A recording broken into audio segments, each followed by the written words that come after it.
Hey, what's going on? In this video, I want to talk about money and investing. So, money is such a touchy subject, and there's so much drama and trauma around money, especially when you're a kid and you hear your parents fight about money. That could leave a lot of subconscious imprints, and that can just impact the rest of your life without you knowing it. So I've been, wanting to quote unquote get rich ever since, I was a kid. I think it really started to take off when I was probably in, I don't know, I guess maybe 18 or so. There's the book Rich Dad Poor Dad from Robert Kiyosaki. There's Think and Grow Rich from Napoleon Hill. And like once I understood that you can create passive income and you can make money through investments, I was hooked. I was, looking for ways to do that. I was spending money on different courses and programs and seminars and whatnot to learn different ways to make money with money. And it was great, like I learned a lot. I even invested some money into different projects as well, and that didn't really go through as well as I liked. One thing I invested in was a Ponzi scheme, so they legit got busted. I was getting mail and the letter from the U.S. justice system about the court case. So that was a mistake. I also invested in different real estate projects in the States through a company, and those didn't really end up panning out either. And the thing was, the stupid thing on my part was I was using money I didn't have to invest, right? I thought I was being smart by using leverage, like using the bank's money or my own line of credit or borrowing money from someone else to invest and then hoping I can make the difference in the spread.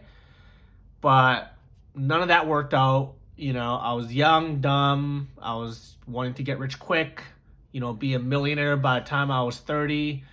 And it just didn't work out. So that had a time period of my life of wanting to use money to make money. And then I realized that probably the smarter decision was to learn skills to make money. So that's when I, learned about business and learned about marketing. And that's when me and my business partner, we opened up our CrossFit gym. And we thought that that was going to be the pathway to riches and wealth. And even though the gym wasn't the thing that actually made me wealthy, or made me have money, like excess money, I learned a lot of skills, right? I learned a lot of great skills that I needed to learn for me to be able to be where I'm at today. So that was an important lesson. And I feel like just this past year or so, I've started to get back into the world of investments and having money make money. So during COVID, I was started to buy some silver again and start to put my money into an asset that wasn't going to be eaten up by inflation. So gold and silver, that's one way to do it. I started to invest some money into crypto and just, hoping that by being an early adopter and seeing where this might go 5 or 10 years down the road. If I get in now, maybe I'll reap some benefit later on. And then more recently too, started learning about investing into cash flowing investments like peer-to-peer lending, right? So there's sites out there where you can lend money to other people and they pay you. So you act almost as like a bank. And I feel like with money, it needs to flow, right? I feel like if we're too tight with money or if we're holding on too tight, then it's just not good because money is energy and energy needs to flow. So I think the biggest thing is understanding the risk and also understanding that you can lose it all and being okay with that. So only investing what you're able to lose. I think that's a big lesson. One lesson that Warren Buffett, he talks about, his 3 rules of investing is, what's the upside, what's the downside, and can I live with the downside? So I recently, this was probably a few years ago too, probably 3, 4 years ago, I invested in some weed stocks, because that was a big boom coming up. And, I put in, I think it was 5 grand, but I realized that before I even put that money in, I asked myself the question. I'm like, hey, what's the upside? Maybe that 5 grand will turn into more. The downside is maybe it will turn to zero. And can I live with the downside? And at that time, I could, right? I could live with the downside of it going to zero. So I threw some money onto weed stocks, and then it was like at the very high. That's when I really put the money in. And then right after that, like a month or two later, like it started crashing down. So I ended up losing everything. It was like I have like $60, I think, left from that account. But I'm okay with it, right? Like I'm not emotional about it. I knew that going in. I'm like, hey, this is what could happen, and it did happen, and what a great learning experience. So yeah, I think nowadays I'm diving into this world of understanding money, investing a bit more, having my money work for me, and making my money move and flow. That way, hopefully, it can come back with more happy money, right? The book Happy Money by Ken Honda talks about, saying thank you to your money and telling your money to come back with friends. So yeah, I've been doing that exercise these past couple days when I've been investing into these peer-to-peer lending and investing into these individuals.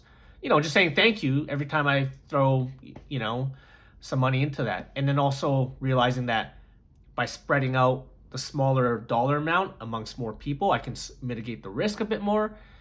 And knowing that some will work out, some will fail, but hopefully, the grand scheme of things, I'll be able to be on the upside. So that's that. And yeah, and then also being my own banker. So I started to read R. Nelson Nash's book, Becoming Your Own Banker.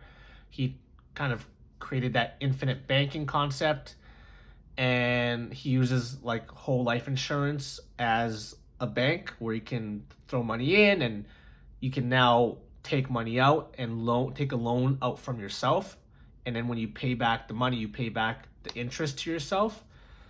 So now you kind of cut the bank out of the picture, which is super fascinating. I love that idea of not being controlled or dependent on any institution. And the whole life insurance, that's a policy that I own, and I have full access to that money whenever I want, which is amazing. So yeah, I feel like the more you can play each role in the money game, the better it is. So the example is, now I have that whole life insurance policy. So I'm my own banker, which means I'm now the owner of the bank, so to speak. I'm the banker who moves the money around. I'm also the lender, so I can lend myself money. And I'm also the borrower, so I can borrow money from my own bank. And then now I'm also an investor by investing into, other people's like peer-to-peer. And also I have been doing like Kiva.org, like that charity that invests in entrepreneurs and small businesses in like third world countries. So I've been doing that for, God, probably like 8 years or so now. So it's just, I'm an investor in that sense where, I get to lend money to those people as well. They pay it back and I reinvest it as well. So like that money I'm not like actually going to take back. I'm just reinvesting into more people. But the whole concept of keeping money flowing and having money work for you in different areas, and also, diversifying a bit, right, into things that you understand. I think that's a big important piece as well. If you invest in things you don't understand, you're going to get burnt. And I've done that many times, and I've got burnt many times. So I think at this point, it's, does it make sense? Do I understand it? If it's too complicated, then that's probably not a right fit. And am I willing to lose everything if it goes south, right? So I think, for me, those are some of the investing criteria that I now think through.